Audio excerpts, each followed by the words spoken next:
We begin in Cuba, where delegates at the new National Assembly of People's Power have been voting for a new president. There was applause and hugs as Miguel Díaz-Canel was nominated to take over from Raúl Castro as President of the Council of State and the Council of Ministers, or in other words, as President of Cuba. Salvador Valdés Mesa was nominated for first Vice President and Ramiro Valdés Menéndez as one of the 5 Vice Presidents. On behalf of the National Nominations Commission, I have the responsibility and honorable mission to propose for President of the Council of State and Ministers of the Republic of Cuba, our comrade Miguel Mario Díaz-Canel Bermúdez.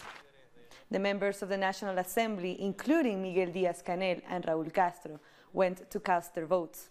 The official results are expected to be announced in the coming hours as the Assembly convenes for a second day.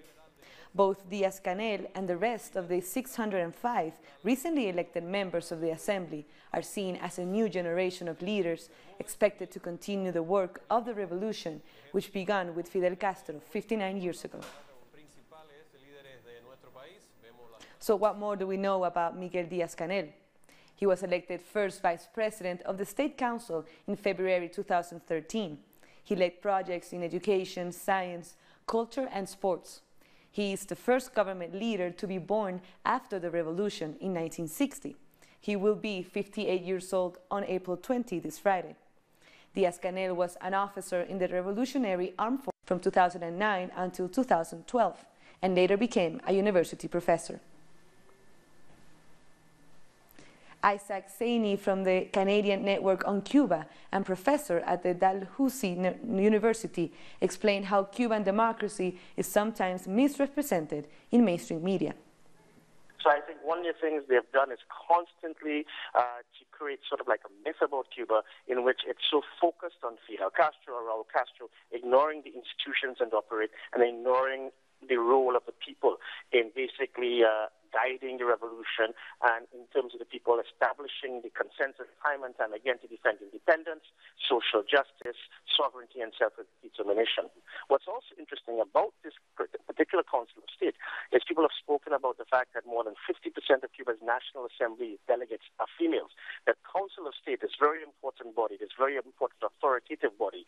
Over 50%, or that is 16 of the 31 members are women. And we've also seen the promotion of Salvador Mesa Valdés, an Afro-Cuban, to one of the highest positions in the Cuban state. So now let's check with our correspondent in Havana, Laura Prada, who has more on what happened on this first day of the new Assembly's meeting. A big ovation greeted President Raúl Castro at the opening session of Cuba's recently elected National Assembly. Most of the seats were occupied by Cubans born after the triumph of the revolution. We're going to follow the main ideas of the historical leaders of our revolution. So the new revolutionaries, the new people that we're gonna follow this line. There's nothing to be worried. Most of the faces here are new. 50% of the members of this assembly were elected for the first time. This is the case of the Paralympic champion Amara Duran. She says young Cubans are prepared to continue the revolution, and she is grateful to those who gave her a vote of confidence. I believe it is the time now for our generation to get more responsibilities, and we have to give voice in the parliament to the young Cubans. During the day, the newly elected parliamentarians vote to remain loyal to the country and carry out the tasks for which they were elected. That's also the position of the Cuban anti-terrorist hero Fernando González, for whom the revolution has never been a matter of generations, but of principles. A Council of State that is not headed by a historic figure that was part of the revolution back in 1959. So a younger generation is going to be presiding over the Council of State, but it's a generation that the commitment with the revolution is the same. The 31 newly elected members of the Council of State are taking up their position before the only body in Cuba with both constituent and legislative. The 31 elected members of the Council of State are taking up their position before the only body in Cuba with both constituent and legislative powers, the National Assembly of People's Power. Laura Prada, Telesur, Habana. Ecuadorian President Lenin Moreno has announced his country will no longer serve as guarantor and host for peace talks between the Colombian government and the National Liberation Army, the ELN. In March, both sides resumed talks in Quito, where they have been discussing the possibility of a new bilateral ceasefire. Moreno's announcement comes days after he confirmed the death of 2 journalists and their driver near the border with Colombia and the kidnapping of 2 more. The president broke the unexpected news in an interview with the Colombian TV channel RCN. I have requested the Ecuadorian foreign minister to stop talks and our status as guarantor in the peace process until the ELN commits to ending their terrorist activities. So Ecuador will no longer be a mediator in the peace process? No. If they continue with this kind of activities, no. President Santos knows about your decision? He must know by now, since our foreign minister has informed the Colombian foreign minister. And Colombian Foreign Minister Maria Ángela Holguín said her country understood President Moreno's decision on the peace talks. She said her government is already looking for a new host country and that bilateral military operations will continue in the border area. ELN leaders have also said they respect Ecuador's decision. President Juan Manuel Santos understands that the reason why President Lenin Moreno has decided not to serve as a guarantor and host of these negotiations. The Colombian government will immediately start the process to move these talks to another country, one that has previously been approved as an alternative host. In order to fight against criminal groups that operate in the border with Ecuador, the government of Colombia has arranged the deployment of 12,000 policemen and soldiers with their command post located in Tumaco. In the rest of the border, there are 57,000 members of the armed forces and also elite groups to support any operation in partnership with Ecuador. Former Colombian President Álvaro Uribe came out in support of President Lenin Moreno's decision not to host his talks. Uribe said on Twitter, President Moreno is showing a good example by prohibiting dialogue with the ELN while violence persists. Former Ecuadorian President Rafael Correa also tweeted, and he criticized Moreno's decision. In his message, Correa said it was terrible news, not just for Colombia, but for all of our America. And the job was too big for the current president.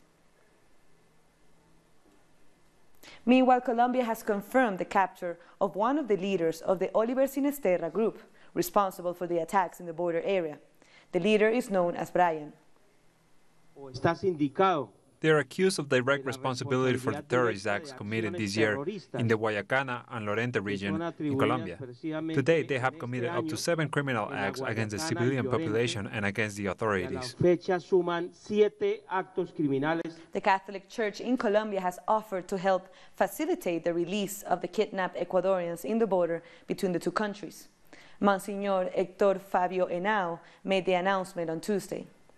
The Colombian Catholic Church has been following with deep concern and pain the kidnapping of people in the border with Ecuador.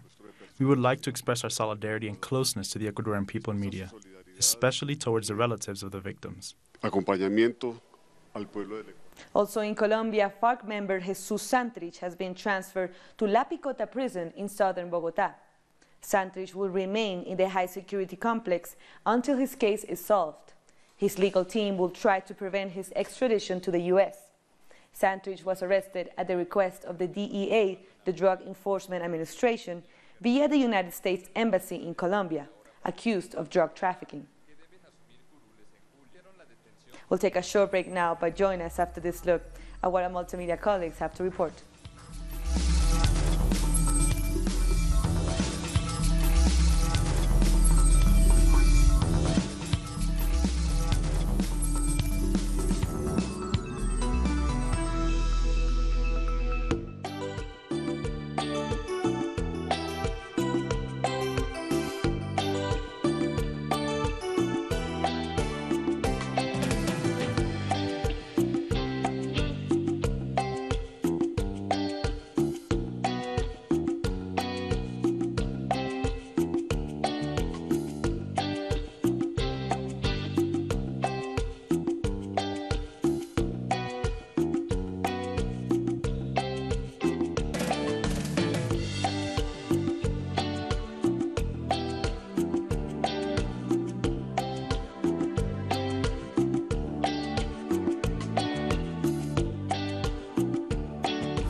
Welcome back. We go to Paraguay, where there are just days left to go until the elections. The left coalition Guazú Front is one of the political forces hoping to win big, a move which would change the whole political landscape of the country. During the dictatorship of General Alfredo Stroessner, the left was demonized. In 2013, the Guazú Front left coalition became the third most powerful political force in Congress. Today, it is one step closer to strengthening its presence in the legislative power. Having a strong representation in Congress, like the one we will have starting next Sunday, one that may even double the number of senators that we'll have now, that will change the political spectrum in Paraguay. Paraguay's Congress has for years been under the control of an oligarchic minority, but now, with the advancement of progressivism, it has become a space in which the people have a voice. I think that this trend will be consolidated. Congress will now have a major participation from sectors that have historically been excluded, socially and politically. We are aiming to hold a position that reflects the social situation in Paraguay. After the congressional coup against Fernando Lugo in 2012, Congresswoman Aida Robles was the only person in Congress who opposed the process in the lower house. She finds the diversity that Congress could have very interesting. Very interesting people will come to occupy congressional seats, like social sectors representatives and people who work in culture. And well, the more diverse this is, the more interesting it will become. The coup that removed Fernando Lugo from power showed the power that Congress can potentially wield to consolidate or overthrow political agendas. That is why, for the Guazú Front, what's at stake in these elections is the consolidation of an important congressional force. Mexican leftist Andrés Manuel López Obrador has now reportedly extended his lead in the country's presidential race to 22 percentage points. This is according to a poll by the Mexican newspaper Reforma. The voter poll showed López Obrador winning with 48% of the vote, a jump of 6 points from a February survey by the same publication. His nearest rival, Ricardo Anaya, who heads a right-left coalition, has dropped by 6 points to 26%. In Brazil, a federal regional court has denied the last appeal launched by the attorneys of Luiz Inácio Lula da Silva, reaffirming the 12-year sentence handed to the former president.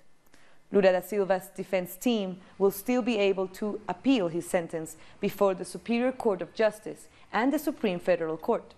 And they will continue to argue that Lula should have the right to remain free during his appeals phase.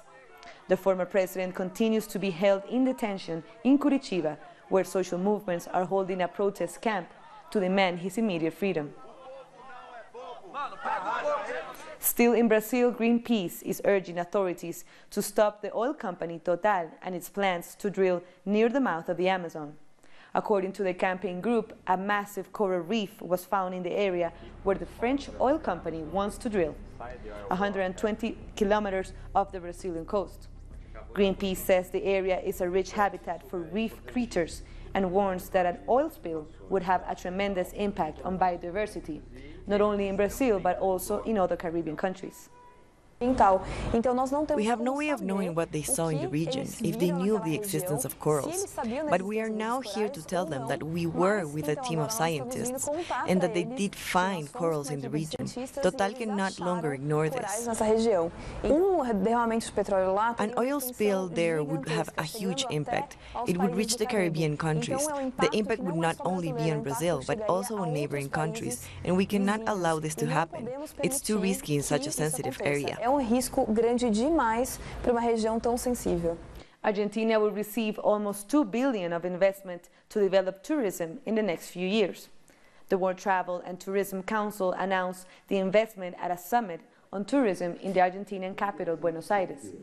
Travel industry leaders from around the world are in Argentina to discuss opportunities, challenges, and issues for the tourism business. It is the first time the summit has been held in South America. In 2017, there were 1.5 million more visitors to Argentina than in 2016, and thousands of Argentines lived the unforgettable experience of flying for the first time. You know, the world is going through some pretty significant changes. We've talked about millennials. You know, on our platform, they're 60% of our consumers. over the next 10 years, they're going to represent 75% plus of all consumers, 50% of all voters. They're going to be determining what products, services succeed, who's in elected office. That is the world that we're going to be in. Bolivian President Evo Morales has signed an amnesty to release over 2,000 prison inmates in an attempt to reduce prison overcrowding. The measure will mainly apply to inmates with a sentence of up to 10 years and those who have served a quarter of their sentence. It will also apply to pregnant women and people with disabilities and incurable illness. It excludes serial offenders and those convicted of security threats, murder, and corruption. Almost 100 women have been murdered in Honduras in the first 3 months of 2018. According to reports from feminist organizations, violence levels show that women are the most vulnerable group in society. Women who have been victims of violence accuse Honduran authorities of ignoring their complaints and putting their lives at risk. We have told the judge that I have received death threats from my husband, to the point where he had to go to tell my mom that he was going to have me killed. The judge is aware of this, and yet nothing has been done. Neighborhoods controlled by criminal gangs are especially dangerous for women. The situation is even more critical for women who live alone. Widespread violence is very concerning. It directly impacts vulnerable groups like women. We are greatly worried by the lack of interest shown by the state to resolve this situation. Machismo and lack of values influence the situation. Some churches are even telling women experiencing domestic violence to remain submissive towards their partners. Women are dismissed even by religious institutions. Women who are suffering are being told by their priests that the role of women is to be submissive. In many cases, authorities refuse to see cases of violence as femicide. They class them as regular crimes and try to blame the victims.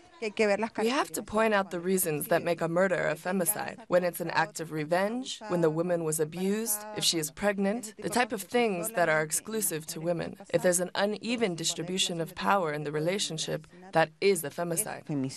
Recently, a lower house representative has asked for reform of the domestic violence law because he believed that men are at a disadvantage to women. We'll take one last short break, but join us again after this look at what a multimedia team reports.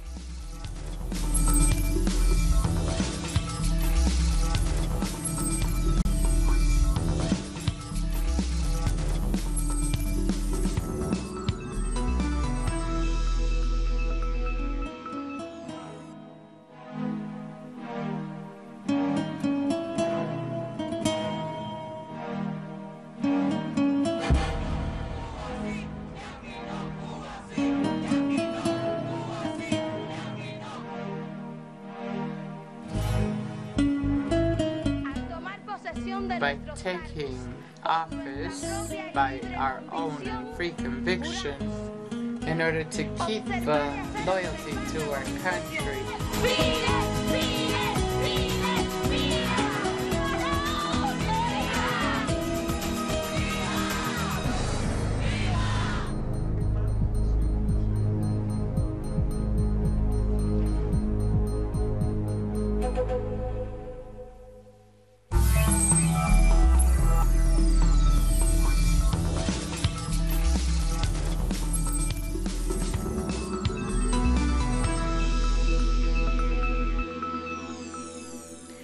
Welcome back. President Recep Tayyip Erdogan of Turkey has called early presidential and parliamentary elections to be held on June 24. Erdogan said he made the decision after speaking to the head of the nationalist MHP party, Devlet Bahçeli, who a day earlier had floated the idea of early polls. The elections were previously planned for November 2019. Changing to the new system has become urgent to take the stronger decisions and executions of them for our country's future. We discussed yesterday's call for early elections with our authorized boards, considering those realities. Looking at the picture that our country is facing, we agreed with our friends that we have to approach this early election proposal in a positive way. Several hundred Syrian refugees have left Lebanon and returned to their home country. Many of the Syrian citizens headed for the Beijing district in Syria, southwest of Damascus, which was recaptured from rebels by pro-government forces in December. Spanish hip-hop artists joined the protest against censorship and repression in culture. Together, they presented a new song as a homage to freedom of speech. It was recorded in the old Barcelona jail.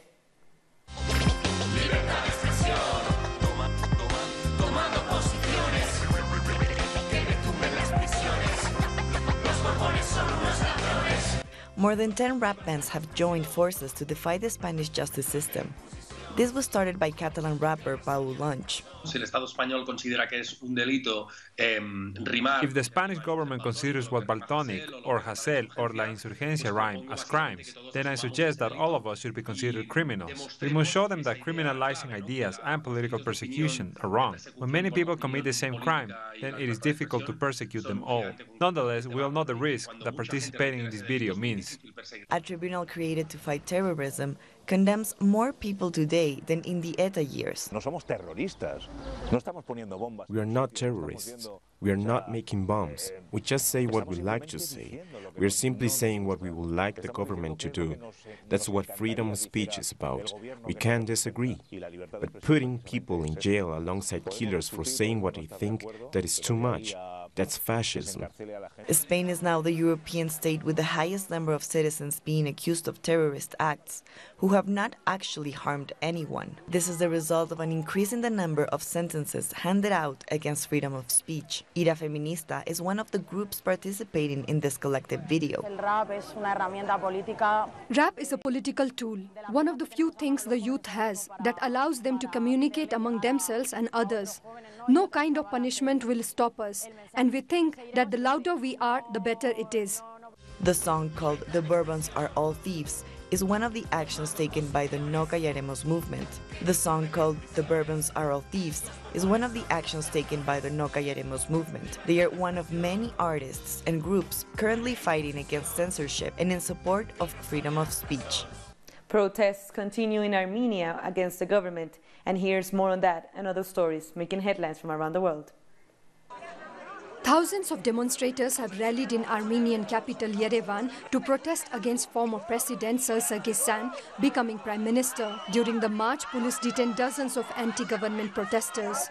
Armenians have denounced Sargsyan's effort to remain in power as Prime Minister. People accuse him of changing a law to enable him to switch from President to Prime Minister and give himself more power. Japan's Sumo Association has come under fire over sexism after they asked women not to be part of the audience in sumo competitions. In recent weeks, there have been wide criticism over the sport after women providing medical assistance during a competition were asked to leave the ring. In another incident, a woman politician was barred from giving a speech in the sumo ring. She has expressed her frustration. Sumo is not just for people with particular religious or cultural views. It is a national sport. However, they are treating it as a tradition, and it is discriminating against women. The top holiday island of Boracay in Philippines has been closed to tourists for 6 months for a massive cleanup. The island, famous for its white sand beaches and water sports, have turned into a cesspit with untreated sewage and mounting rubbish. The island creates over 100 tons of rubbish every day, and a surge of tourists has worsened the problem. NASA has launched a new satellite telescope to search for new planets. It was launched on board a SpaceX rocket from Cape Canaveral in Florida. The satellite, called TESS, will look for planets around other stars by watching the brightness of the star when planets pass in front. The telescope is fixed with wide-angle cameras that can scan 200,000 stars near the Sun, ranging from Earth-sized planets to gas giants. And as we await for the decision in Cuba, we'll leave you with this song to the outgoing president of Cuba, Raúl Castro, by the singer-songwriter Raúl Torres. Te vimos ancho navegando siempre junto a él, desafiando gigantes que molinos decían ser. Que sepas bien que tu fidelidad nos inspiró. Por eso no te salvará ni Dios de mi canción. Entonces sí, ahora sí puedes ir feliz. confiado de que no serás el último mambí, confiado porque hay millones de brazos con sus machetes aquí. And now we've come to the end of this news brief. This and many other stories, you can find them on our website, telesurtv.net/English. And you can join us on social media, Facebook, Twitter, and Instagram. For Telesur English, I'm Carla Gonzalez. Thank you for watching.